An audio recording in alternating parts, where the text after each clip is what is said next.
Hi, I'm Mike Yablowski with the Jewish Melting Pot. We continue our talk with Gary Weitzman and the Battle of Normandy. Here, Gary talks about the secret massacre.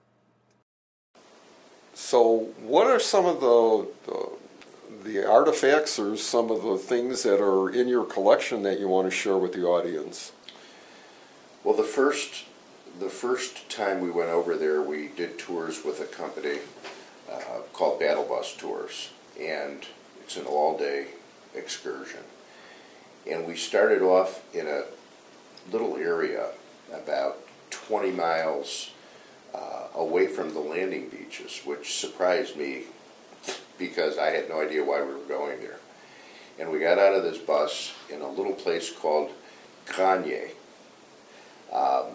and the guide proceeded to tell us a story. So during the night of the invasion, so it was June 5th / June 6th, 1944, the paratroopers were landing, and most people have heard that they were misdropped all over the area. They missed their drop zones, had no idea where they were. The Germans had done a great job of flooding out many of the areas that the Allied intelligence didn't identify as deep swamps.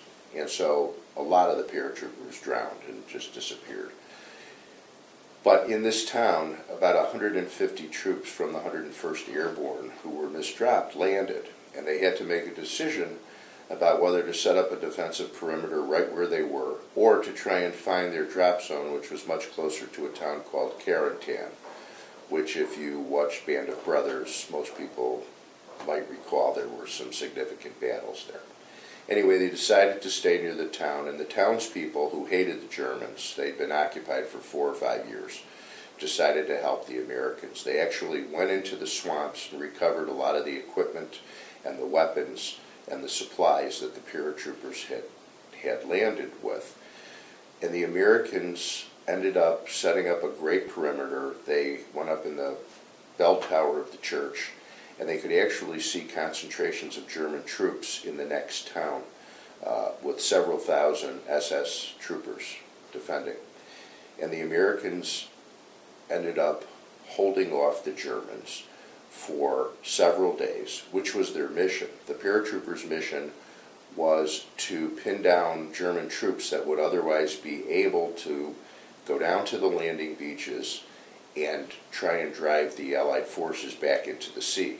So every unit that landed behind the beaches and was able to engage and pin down German defensive forces was actually accomplishing their mission, regardless of where they did it. So in a certain respect, the confusion that happened the night of the invasion was beneficial to the Allied mission. Anyway, these guys held the troops off, and the townspeople held them for a couple days.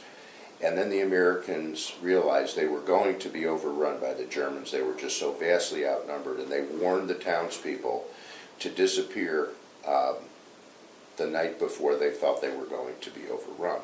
And as the Germans attacked the next day, the American troops found their way into the swamp and got away. And a lot of the townspeople decided they would just tell the Germans that, they were just there. They didn't help the Americans. And so the Americans left, I believe it was 30 or 40 troops that were badly injured. And the Germans came into the town, and they realized that the townspeople had helped the Americans. And first of all, they bayoneted the American troops, killed them all, and threw them into the swamp. And they proceeded to shoot several priests in this church because they knew that the Americans had been helped by the priests. And they killed many of the townspeople, and they leveled the town. And it's actually called the Secret Massacre. I had never heard of it until I went over there. And I have some printouts from the internet of research that I did about this town after the fact.